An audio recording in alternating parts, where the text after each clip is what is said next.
Actually, Anger, you've lost connection to your LinkedIn account. It says. I think you need to reconnect it. But I'll tell I'm you really what. sorry. Though, before we get into that, comment, bienvenue, welcome one and all to another live stream. Unusually, I'm actually talking to a member of my own team. This is Anggara of many purple hats, based in Indonesia. I'm based in the UK in a little tiny hamlet called New England in the middle of Essex. But today what we're talking about is something that everybody seems to be slightly scared about, slightly worried about. Is it something they should be worried about? I don't know. Will it take humanity? Well, Perhaps. should we be starting to speed dial Sarah Connor? Are we at the point where Sky Labs or Sky, what they called Skynet is about to take over our every part of our existence? Is it like in the 1960s that the robots will do all the hard work and all we do is sit back and play golf? And are they really ready to come and get us? Anger, what do you think? Well, I think the big part is the AI or any robot should help us make our life easier. So I expect AI do my chore like a sweeping floor, doing laundry, and I'm doing my work. I'm do a painting or writing some song, but instead AI doing my work, writing something, create a song, and I And do we're my still chore, sweeping, and we're still sweeping the bloody floor. and we still sweeping the body floor. It's ridiculous. It So should be other way around.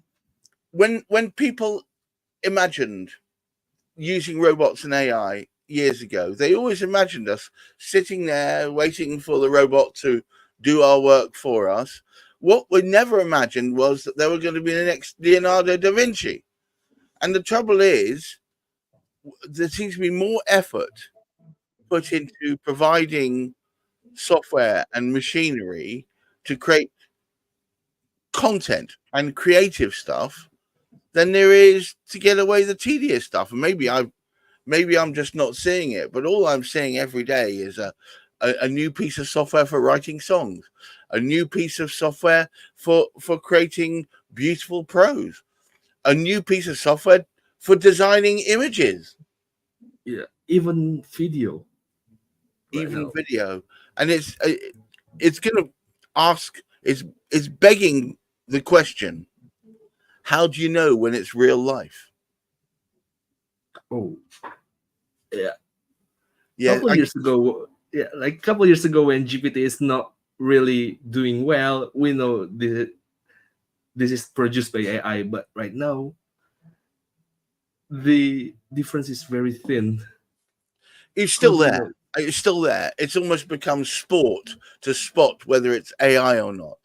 Um, I was sent this morning by someone 10 tips about something, and I read through it, and I could spot it was AI immediately. I'll tell you, here was the quickest way. They were from Europe, and they were spelling everything like Americans do, with Z's. And that's the quickest pointer to say that it must have used AI. Also, the way in which it was laid out was very sort of robotic and didn't have any life to it. But you know, with AI tools like Claude and a whole bunch of other ones, you can tell them to make it more loose, to make it more naturalistic. It's becoming harder and harder to spot fake or human. Oh, yeah. Do you reckon in the near future the captcha will be spot the AI or spot the human painting from this picture? I believe recently there was a art gallery where all the art was AI, and but it was never told. It was still named a Art human gallery. person, and people were wanting to spend thousands of pounds on paintings and so on, but it was AI based. And I think Oh, when they found out, there was an uproar, and I believe it was all done for a television program or something like that. It was is it social experiment? yeah, it's a comedy driven social experiment. But you've got to think to yourself, But how do you tell the difference when it gets so close that you actually uh, have to look long and hard? yeah, but you know, in other hand, how close AI can produce as human as possible is based on the prompt. And yeah, in the prompt master, some sort, people who can prompt properly, they can create very, very precise, like a human create something. But most people doesn't prompt well, and you can expect people draw me a monkey and then without any more explanation and hope that you can create something like Dali or Picasso.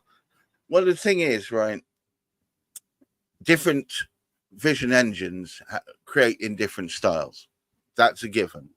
And visual engines can mimic the styles of established artists, although there's now been a clampdown on that and you can't even really do that anymore. So it's about, if you're going to use AI, it's about the exquisite prompt. You've really got to work on that prompt so it's more than just 3 words long. You need to put some effort into it. I think, in my mind, the next great job title is going to be prompt designer and prompt editor. Yeah. I think that's going to be the one that originates, or maybe we'll create an AI that creates the prompt to prompt the other AI. AI supervise any other AI, create a prompt for other AI. Eventually, the human will be the supervisor of a bunch of AI people or AI Uh, bots. yeah. For me, it's like the calculator all over again. When the first calculator Yes, built, people see, oh, this is will be changed the humanity. But now, if you can prompt properly on the calculator, you still get the wrong numbers if you don't know it, how to sin, cos, or something. it's the old expression: rubbish in, rubbish out. And but here's the question, Anger. We're not yet able to for any AI to pass the Turing test. We can't yet not distinguish between a verbal or written AI and a human. It becomes fairly obvious fairly quickly. It's getting better and better. I saw a video uh, where I think OpenAI and a robot was responding to it, and the interviewer asked the robot, "So what do you see?" He says, "Well, George, I see an apple and a banana, and then the interviewer said, "Well, give me something to eat." So he gave him the apple to eat. He said, "Why did you do that?" He said, "Well, I looked around, and that seemed to be the thing that would give sustenance. So it seemed the logical thing to do." So still a bit Star Trek, Professor, what's it, Commander Data sort of thing, but still closer than we've ever been. I'm not sure what the intended end goal is. Do we want to make a robot, an AI powered robot, so clever that it's self aware and autonomous? Is that what we're looking to do? Oh, for now, I think the AI intent is for like a brainstorming. When you don't know about something, you can ask GPT or Cloud. Basically, you can even ask them to explain to you like a 5 degree, uh, like a 5 years old even. But for the smart home, I think it's for compensate the laziness of people. The more you are using AI, the less you work on something. For instance, It's, like it, but it is worrying, yeah, it don't you is think? worrying. For instance, like if you have like a total AI house with Google Nest that can control everything from the curtain to aircon to television to everything. At some point, you need to more security because it's easier to breach. Previously, you need to breach every single appliance or every single computer, but now you can only breach one, the mastermind, the AI, and you can control everything. I think that's one of the downside. And what happened if suddenly like AI doing something funny? It's not it's not meant to take over the world, but it's just creating some mess, error, or something. Can we cope from that?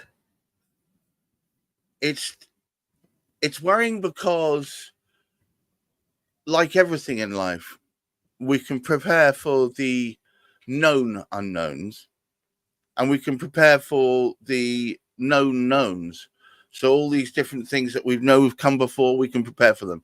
Even the stuff that we can extrapolate from limited data, what will happen or what even could happen, we can prepare for that. What we can't prepare for is the unknown unknowns. And those are what could happen, dare I say it, if AI becomes self-aware.